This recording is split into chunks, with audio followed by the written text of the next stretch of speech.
Hi, guys. Welcome and welcome back. My name is Raquel, and today we're going to discuss 10 of my favorite authors and some of my favorite books by those authors.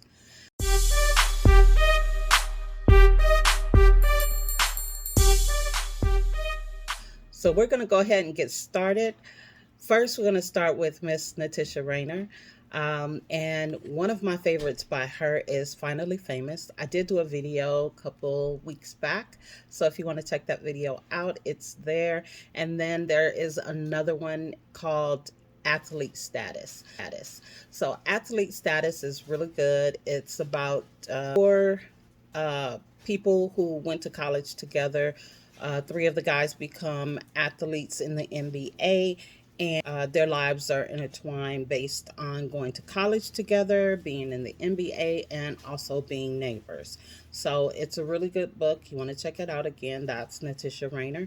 Then we have Miss Casey Mills. So one of my favorites from Miss Casey Mills is a book called When We.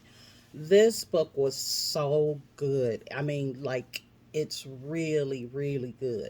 So it is about a publicist and a NFL athlete, and he is retired at this point. Not voluntarily, but he is retired. And so she is trying to get him back in the game, not necessarily to play basketball, but just to leverage his stardom to start a new career. He's, in his woe is me era. And so he really doesn't want to be bothered. He's been through a couple of publicists already. He's run them off, acting a butthole. And she's not going for it. So they actually wind up getting together, and it is a really good story. I enjoyed that.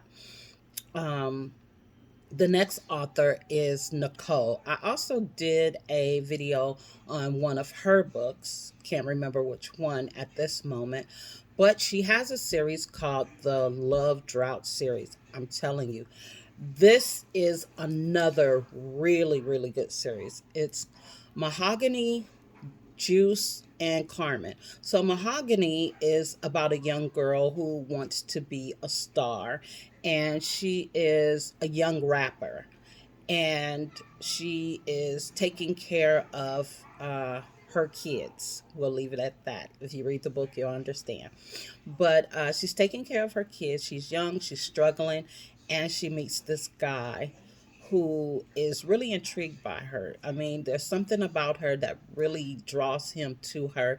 He's used to having what he wants, and he's, rich and all this stuff. And she is like a no nonsense kind of girl. She's been struggling and she don't have time to play games. That is an awesome story.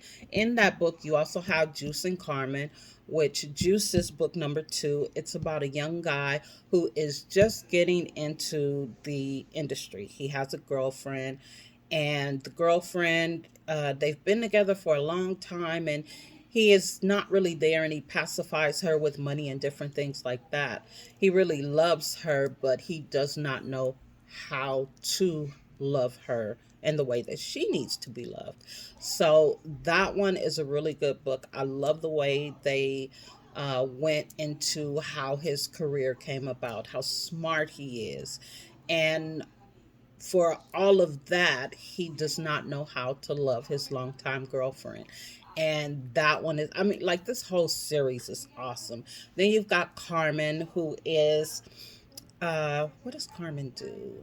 I can't remember what she does, but her book is about a trauma that she experienced and how she overcame that trauma. And not only did she overcome it, she persevered, and she is at the top of her game. Like, it is an awesome read. It's not a series that you have to read all together. You can read them, read one or all three, no particular order.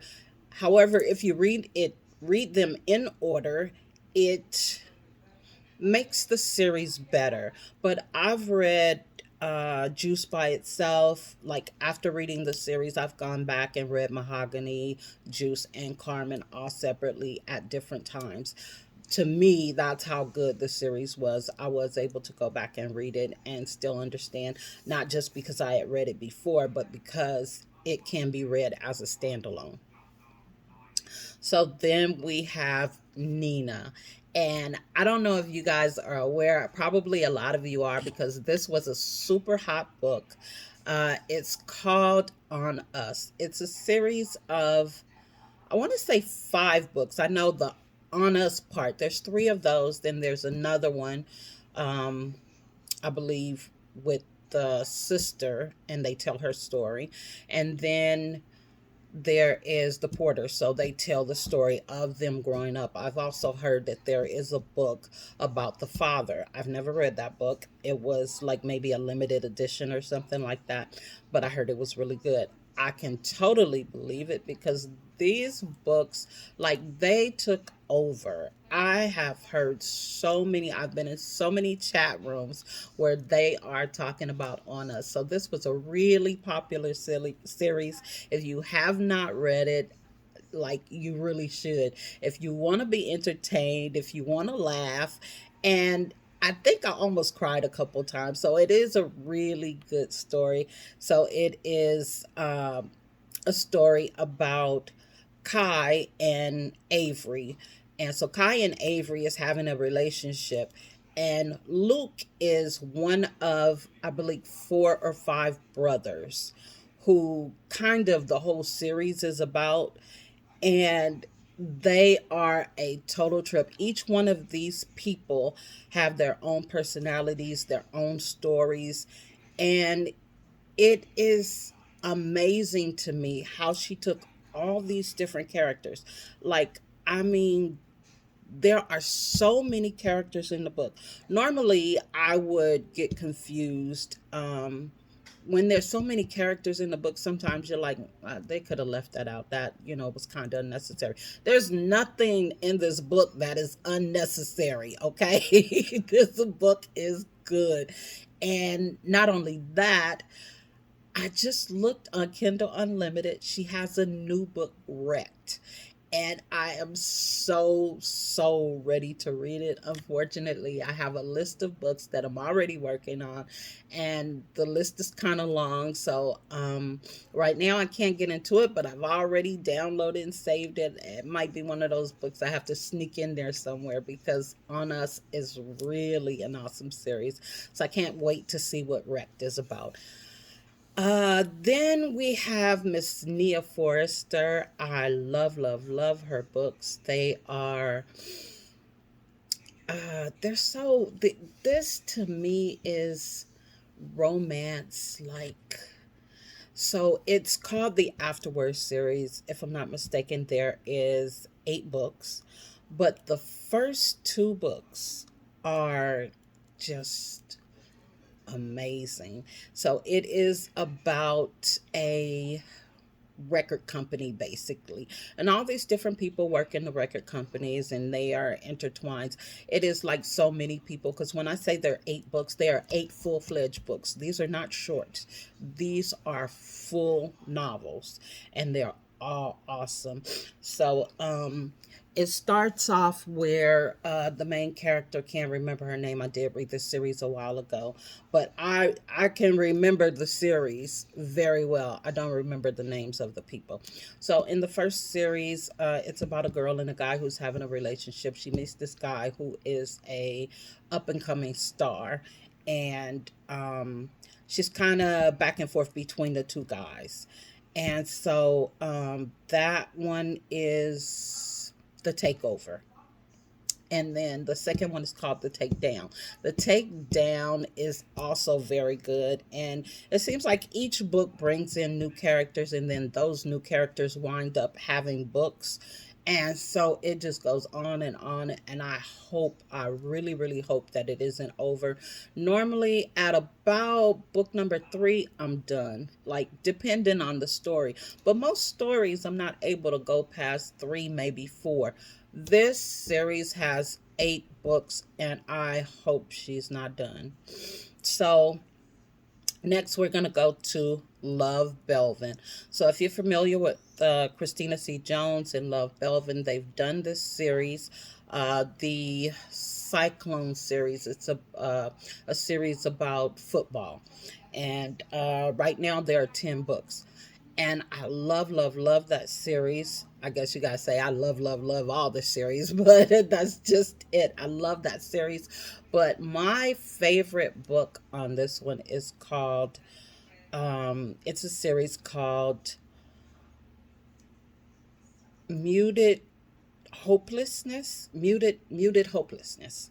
And so this is about a girl who grew up, a black girl who grew up in a trailer home. So she is fairly poor, and because they are so poor, they're picked on a lot. She fights a lot, and she is then taught to be a boxer, and then she goes off to college. So by her getting a scholarship and going to college and just kind of not having a lot of money, she feels like an outcast. But a guy, a very, like, the most popular guy on the campus, is tutoring her, and they become friends. And it is such, I love the romance in this, how, everybody have hiccups and ups and downs. So of course there are those things in there, and they don't immediately get together, but when they do get together, I love it. It makes me feel, a certain kind of way. I just love this series. It is so good. But so is the what is it called? I'm sorry, it's not the Cyclones. That is a whole different author. This one is the Connecticut Kings. So there's 10 books in the Connecticut Kings series, and all of the books are good. Most of them I've read several times. That's how good it is, or at least to me anyways. And then the hopeless Muted Hopelessness series, I have truly enjoyed that one as well. And yeah, but Love Belvin has some really complex writing. There is something about the way she writes that really, really draws me in. I have not read a book of hers that I did not like. I have literally read all of her books. Her catalog isn't huge, huge, but I've still read all of her books. And so I just, this particular series, and I think it's called Love to the Left or something like that. That one is really, really good as well. Then we have Daniel Black, who writes historical fiction. So, just in case, everything that I said before now was urban fiction or romance. Um, this one, Daniel Black, he is a historical fiction author. And my favorite one of his books is called Sacred. And basically, Sacred is a retelling of the Emmett Till story. And I'm sure some of the, actions and, just things that happen are probably different from his actual story, but it goes on in the same way that I understand Emmett Till's story to have gone. And this one will pull at your heart. If you are one of those people who like to cry, then you want to read Sacred. It's really good, but it's one of those reads that you have to be willing to let your emotions out. Then we have Miss Lucinda John. One of my favorite books by her is Hood Rich. Hood Rich is a book about a young couple growing up who get separated and then they get back together later on. She is a, you know, regular good girl, and he's the hood dude. So they get together and they're really young and get separated and they get back together. So that one's a good story. I love that. I also did a review on another one of her books called Misunderstood. That is another one that I did a few weeks back if you want to take a look at that. And then lastly, oh no, we have two more. So Michelle Stimson. Michelle Stimson is a Christian fiction author. I have enjoyed her books for some years now. I have, every time she writes a book, I am so anxious to get one. But she has a series called the Mama B series. Mama B is a older southern woman you would probably think of as a grandma, and she has these awesome stories with these morals to the story. It's kind of like if your grandmother was teaching you something and she took the long way around. Each story has a moral, it has some Christian background to it, so it's going to give you, what God said and how you should act and hold yourself and, this, that, and the other. But I love, love, love her series. And of course, I'm a Christian, so, I can lean into that. And then lastly, but not least, Miss Nicole Simpson. So Nicole Simpson has been my one of my favorite authors since I found her when she wrote her second book. And as I said before, her books seem to be a little bit different than they were. But two of my favorite books by her is one, it's called Even When It's Wrong. It's about a young girl who is treated very poorly by her mother. I mean, it is just horrible the way her mother treats her. And she winds up having a relationship with her mother's boyfriend. And of course, we all know that that is wrong, but I don't know. I think that's what it is about her books. Like some of the things that she writes about, is wrong, but you want to root for the guy who's actually wrong. Like I literally want to root for the daughter who who's having a relationship with her mother's boyfriend. Like we know that's wrong, but I am so rooting for her. But I love, love, love this story. And then the other one is Shooting Blindly in the Dark. Now this one is about a guy who has a girlfriend, and another girl comes in, and they don't like each other. They're bickering back and forth, so it's like a friends to lovers type thing. But they can't stand each other, and then all of a sudden the girl, she's kind of, I don't want to call her a hood rat, but she's kind of the girl who, does whatever she needs to do. She lives in a terrible situation. Her mom kind of just pays for her bare necessities. So if she wants anything else, like if she needs her hair done, or she needs to buy shoes, or clothes, and just different whatnot, she has to go about getting it on her own, and that is what she does, and everybody knows it. So she's kind of like somebody who's barely making it, and then some kind of way they wind up getting together, and he ups her game, and so now she is that girl. But them getting together, the way they get together, again, like I said, she writes the stories that make you want to root for the person who's wrong, because this guy is actually in a relationship with somebody already, and she's intruding on their relationship, but I'm rooting for her. Why, I don't know, but that is just how she writes her books, and I love it. I do. So that was my 10 authors with more than 10 books that I enjoy by them. I hope you enjoyed the video. Until next time, bye bye.